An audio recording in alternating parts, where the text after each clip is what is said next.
giun ang sugilanon sa usa ka babay sa Suva kabahin sa Fiji. Kini ang sugilanon ni Meresene nga nagauluhan pagkakaplag ug paglaom.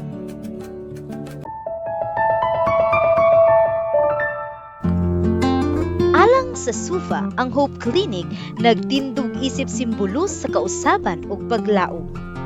Natukod kini pinaagi sa 13th Sabbath offering sa ikaduhang quarter sa 2016.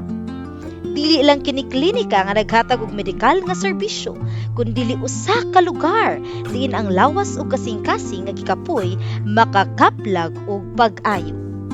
Usa sa nakaangkon og kaayuhan mao si Meresene, 53 anyos, nga dugay nang nag-anto sa high blood pressure. Bisan nag-inom siya og tambal ug nagsunod sa tambag sa doktor, wala gihapon muuswag ang iyang kahimtang. Murag walay kausaban iyang paghinumdum.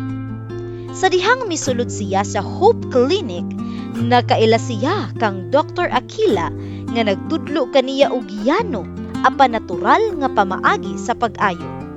Walay asin, walay karne, walay processed food. Kaon sa mga tanom nga motubo gikan sa yuta. Gisugyot usab ang napulo ka adlaw nga water fast nga adunay lemon. Bisan lisod, midawat siya niini uban sa pag-ampo og determinasyon. Sa matag kaon sa iyang pamilya, siya mag-inusara og mag-ampo. Nabantayan sa iyang mga anak nga nigamay siya.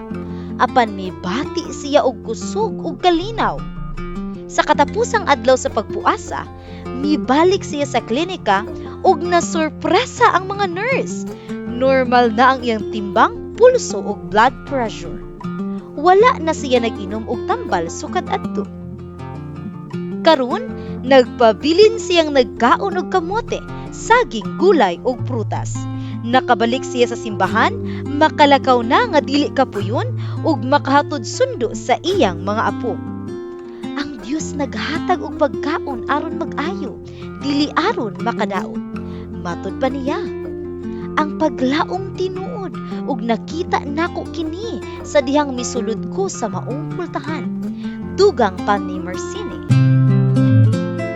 Salamat sa inyong 13th Sabbath offering nga nagtabang sa pagtukod sa Hope Clinic sa Fiji ug magpadayon sa pagsuporta sa mga proyekto sa panglawas alang sa mga kabataan sa Solomon Islands ug Vanuatu.